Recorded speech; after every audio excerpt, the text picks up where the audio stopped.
The test is in 4 parts: Part 1, Part 2, Part 3, and Part 4. Now look at Part 1. Part 1.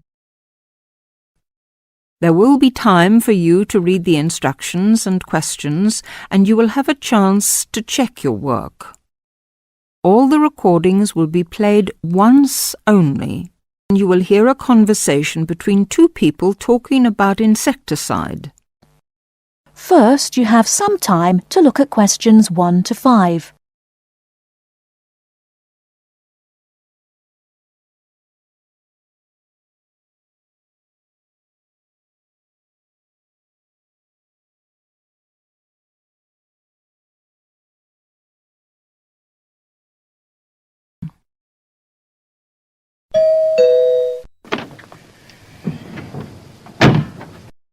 Yes?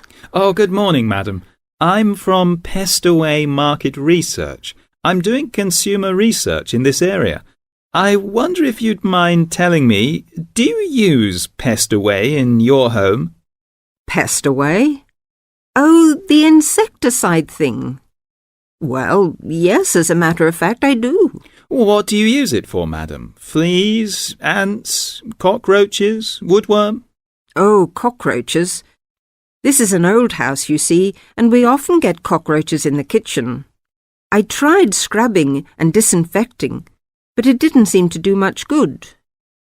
And then I heard a commercial about Pestaway, so I thought I'd try that. Was that on TV?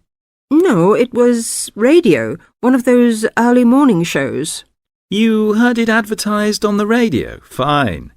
And you say you use it in the kitchen. Do you use it anywhere else in the house? In the bathroom, say? Oh, no. We've never had any trouble anywhere else. We get the odd wasp in the summer sometimes, but I don't bother about them. It's the cockroaches I don't like. Nasty, creepy, crawly things. And you find Pestaway does the trick? Well, yes, it's quite good. It gets rid of most of them. How long have you been using it, madam? Oh, let's see. About 2 years now, I think. About 2 years. And how often do you find you have to spray? Oh, I give the kitchen a good spray round the skirtings and under the stove, you know, about every 6 weeks. Every 6 weeks or so, I see. Before you hear the rest of the conversation, you have some time to look at questions 6 to 10.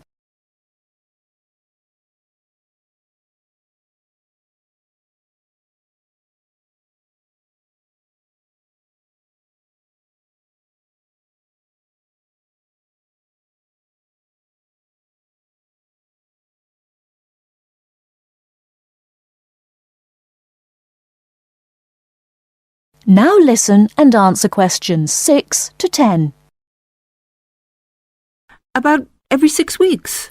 Every 6 weeks or so, I see. Where do you buy your Pestaway, madam? A supermarket? Chemist? Oh, no. I get it at the little shop at the end of this street. They stock practically everything. It means taking a bus if I want to go to the supermarket. Well, thank you very much, madam. Oh, could I have your name, please? Mrs. Edgerton. Mary Edgerton. That's Egerton. Egerton. And the address? The address is 12 Holly, Peterford. 12 Peterford. And may I ask your age, madam? Oh, well, just put down I'm over 50. As you like, Mrs. Egerton. And occupation? Housewife? Well, I used to be a telephonist before I married. I had a very good job at the post office, but what with a husband to look after and 4 children to bring up, it doesn't leave you much time, does it? Occupation, housewife. Well, thank you very much for your time, madam. You've been most helpful. That is the end of Part 1. You now have half a minute to check your answers.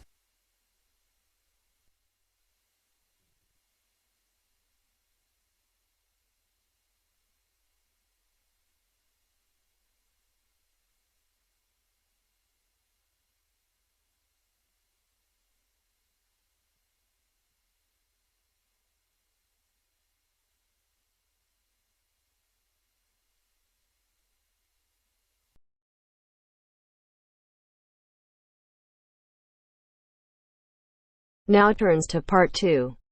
Part 2. First, you have some time to look at questions 11 to 16.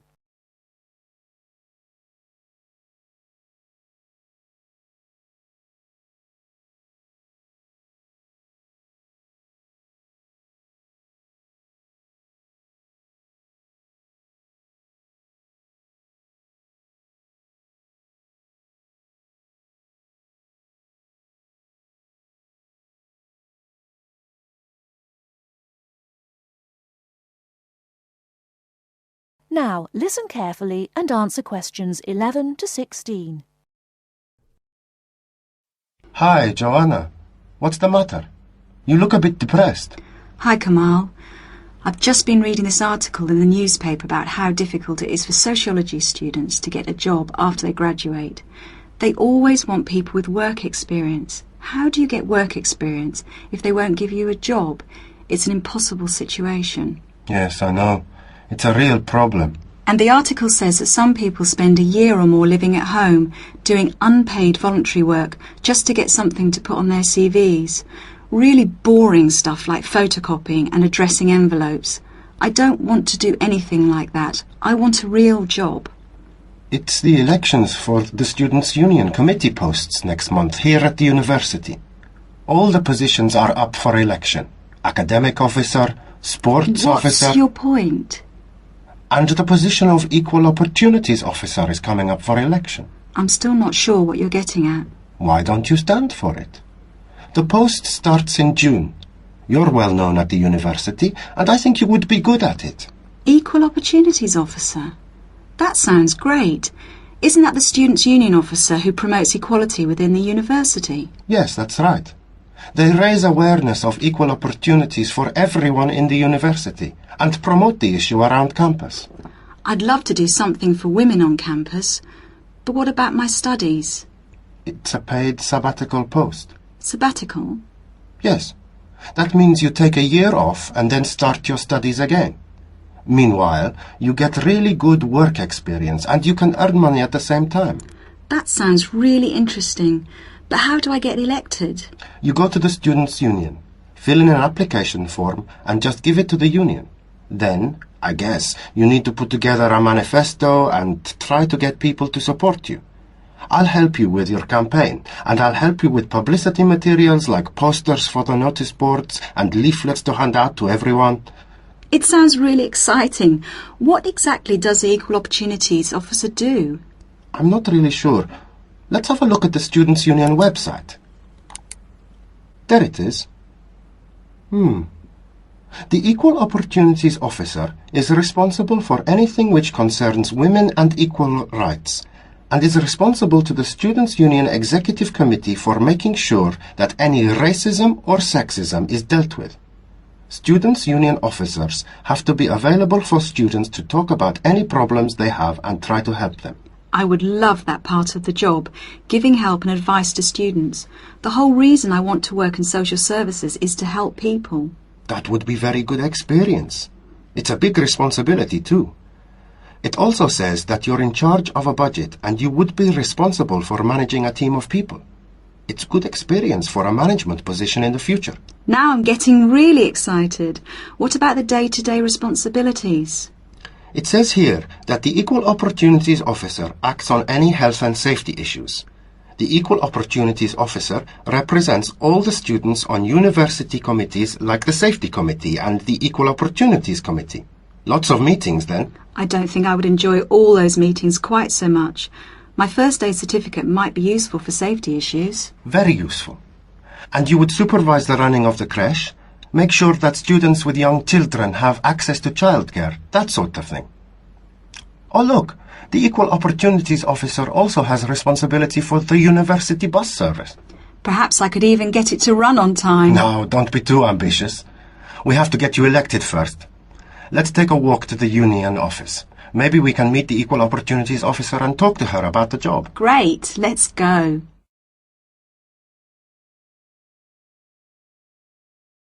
Before you hear the rest of the talk, you have some time to look at questions 17 to 20.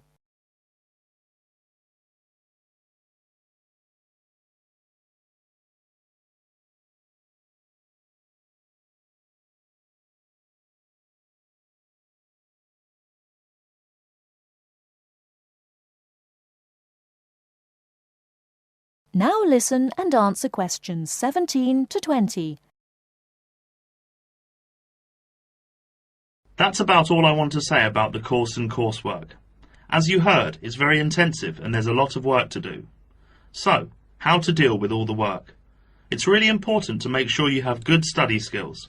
It makes the difference between failing, just passing, or doing well on any course. There are workshops given by student service counsellors on study skills. But I just want to put you in the picture with a quick overview of useful study skills. There are 5 points I want to make here.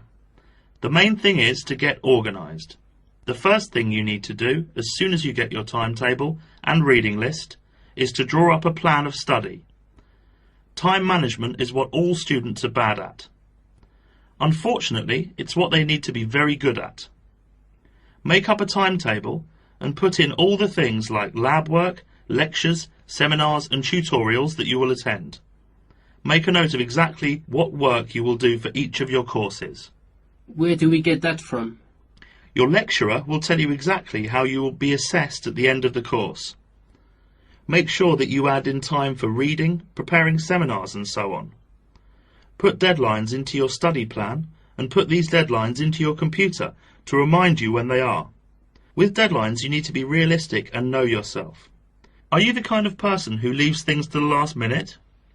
If you are, make sure you remind yourself about deadlines well in advance. Don't leave things to the last minute. That sounds like me. Aim to have a balanced life of academic work, a paid job if you need one, and social activities. As a rough guide, you should be doing 40 hours of academic work per week, and 5 to 15 hours for a part-time job, no more. The second point is don't be late or miss lectures. Remember, the person giving the lecture is probably the same person who sets your exams. In lectures, you hear information from the person who will be testing you on it. You will take much longer to gather it from other sources. Classes offer an opportunity to ask questions about difficult material, and you won't miss extra information. Thirdly, make sure that you regularly reread your notes from lectures, books and handouts. This will help you remember what you have done. Finally, 2 more important points. We expect you to work long hours on your own. The information we give you in tutorials and lectures is just a starting point, often comprising the main points of themes of the subject. After this, it's up to you to go into detail about the topic and be familiar enough on certain points to give a seminar on it if asked. The next and last point is this. You need to think about what you read and any information you get on a topic. We're looking for students who can evaluate material critically, students who can think critically. Students who simply read and remember information do not make as good progress as students who think about the subject and form their own opinions on it, based on looking at the subject from all points of view.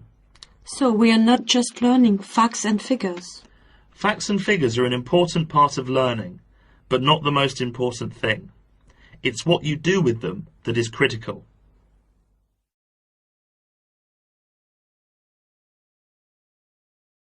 That is the end of part 2. You now have half a minute to check your answers.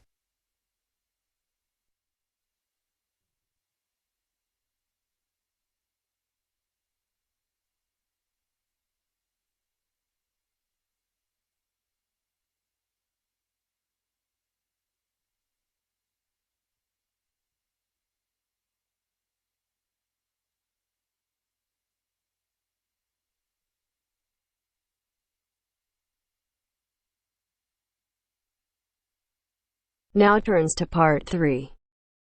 Part 3. And welcome to this morning's lecture on transport. First, you have some time to look at questions 21 to 25.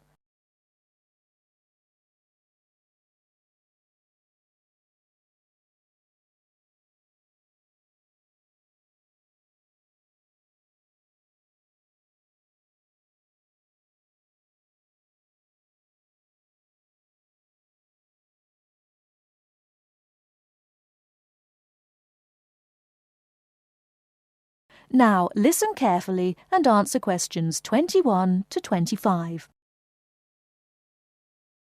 Good morning. and welcome to this morning's lecture on transport. What I'll be doing today is comparing forms of transport in different countries to see how forms of transport are affected by factors such as geographical landscape and economic development. My focus will be on countries in South America, Europe and Asia. The first country I'd like to look at is Colombia, which is in South America. This is a country where geography plays an important role. Due to the huge amount of mountains and forests in this country, travelling by air is crucial. I don't know if many of you realise this fact, but Colombia was the first country to establish a commercial airline, and in so doing they made aviation history. Today, there are more than 400 airports in Colombia for domestic flights, which highlights the point I made earlier that air travel is a vital means of transport in this country. Colombia also has a road network of about 48,000 kilometres, linking Colombia to Venezuela and Ecuador. Transport by road is important for trade as well as tourism.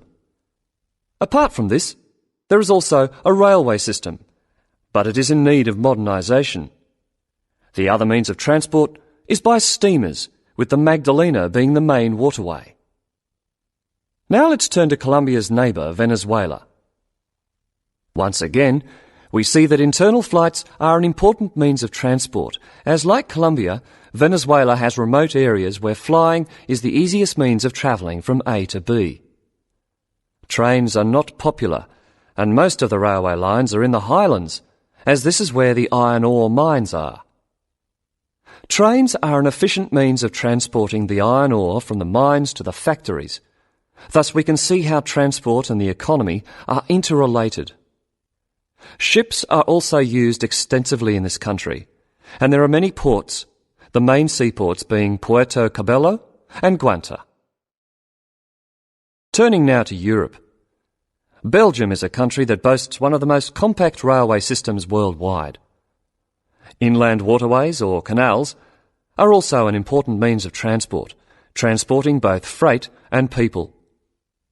Belgium also has the third largest seaport in the world, namely Antwerpen. Air travel is also important, although this is not linked to geographical terrain, as is the case in the South American countries we've already looked at. Next, I'd like to look at the United Kingdom. Like Belgium, the UK has inland waterways around 4,000 kilometres, yet only about 17% of these are used for commercial transport. The main inland port is Manchester, and the chief seaport is London, with Southampton taking second place. Air travel is extensive in this country, and there are around 150 airports, the most famous being Heathrow. However, about 90% of passengers in the UK travel by road.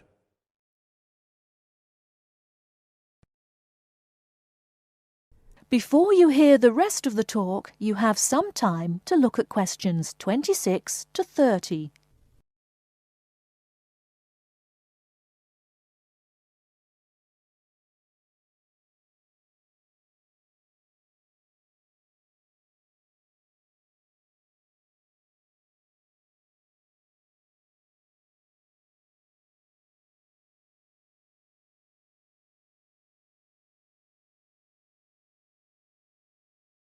Now listen and answer questions 26 to 30. Finally, I'd like to look at two Asian countries. China is a country which reveals how geographical size affects transport development. Roads and railways are widely used, and this has led to a huge amount of bridges being built, such as the Yangtze Bridge, which is probably the most widely known. The Yangtze Bridge is 1.6 kilometres long and is built on two levels. The upper tier is for cars and pedestrians, while the lower is for trains. Railways are especially important, and over 80% of freight and passengers are transported by rail. With such a high proportion of people using trains, it is not surprising that governments in countries like China are prepared to invest in the railway system. Obviously, a fast and effective train service will encourage businesses and the general public to continue using it. The last country I'm going to mention is Japan, which has one of the most advanced transport systems in the world. The railway system is highly developed, and the Tokaido Railway, connecting Tokyo and Osaka, has trains that can travel up to 250 kilometres per hour. Ships are also a vital means of transport in both international and domestic areas. To summarise, we can see that transport varies throughout the world, yet the importance of transport networks, be they air, sea, rail or road, cannot be underestimated. That is the end of part 3. You now have half a minute to check your answers.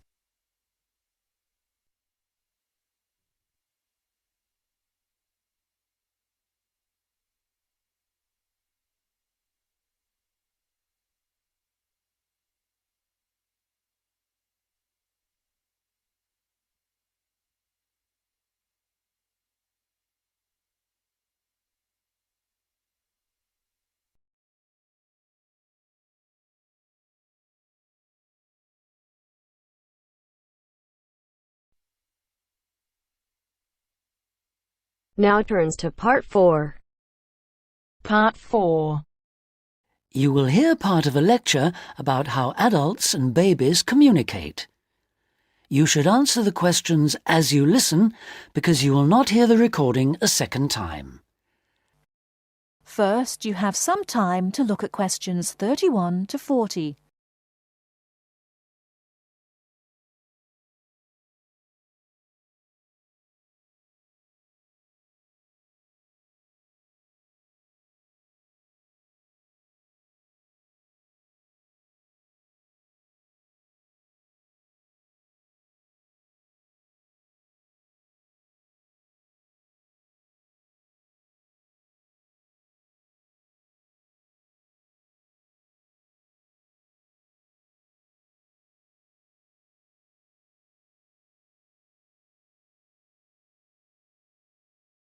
Now listen carefully and answer questions 31 to 40.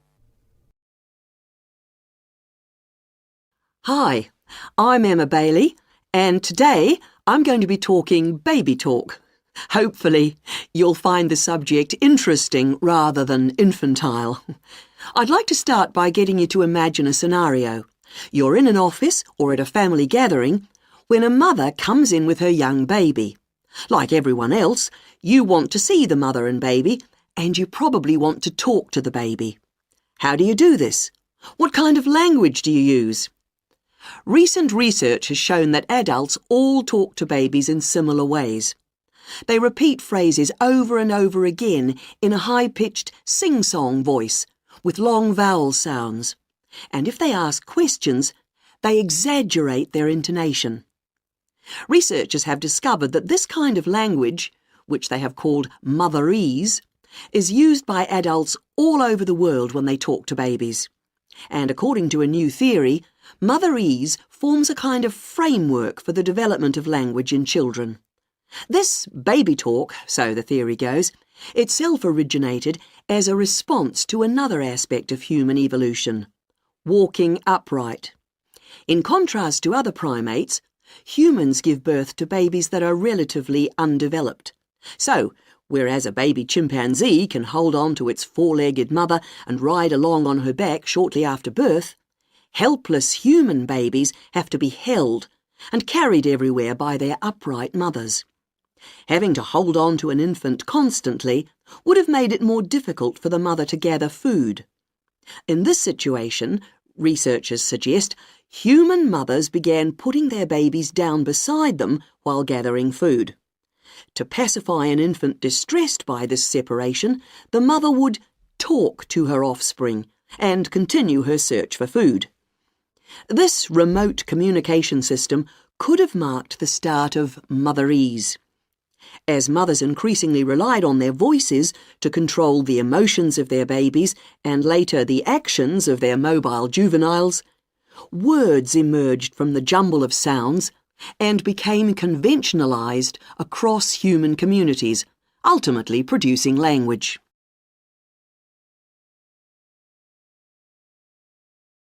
Not all anthropologists, however, accept the assumption that early human mothers put their children down when they were looking for food. They point out that even modern parents do not do this. Instead, they prefer to hold their babies in their arms or carry them around in slings. They suggest that early mothers probably made slings of some kind, both for ease of transportation and to keep their babies warm by holding them close to their bodies. If this was the case, they would not have needed to develop a way of comforting or controlling their babies from a distance. It's not only anthropologists, but also linguists who challenge this explanation for how language developed. They say that although the motherese theory may account for the development of speech, it does not explain the development of grammar. Nor, they say, does it explain how the sounds that mothers made acquired their meaning. Most experts believe that language is a relatively modern invention that appeared in the last 100,000 years or so. But if the latest theory is right, baby talk, and perhaps fully evolved language, was spoken much earlier than that. We know that humans were walking upright 1.5 million years ago. This means that mothers may have been putting their babies down at this time and communicating with them in motherese.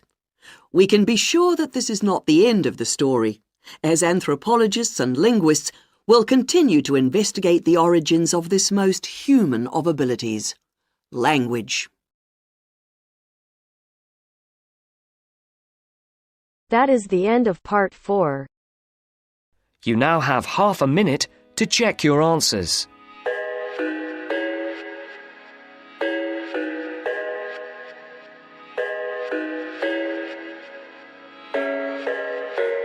I thought I had it figured out, believed in us, we were meant to be, no doubt. A teenage love, everybody else could see the way we were, living in a fantasy.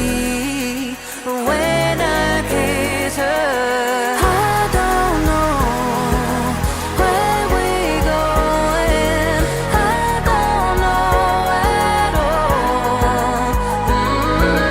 I don't know how we're growing, I'll be moving on, I'll be moving on. Gotta let it go, living on my own, making me strong.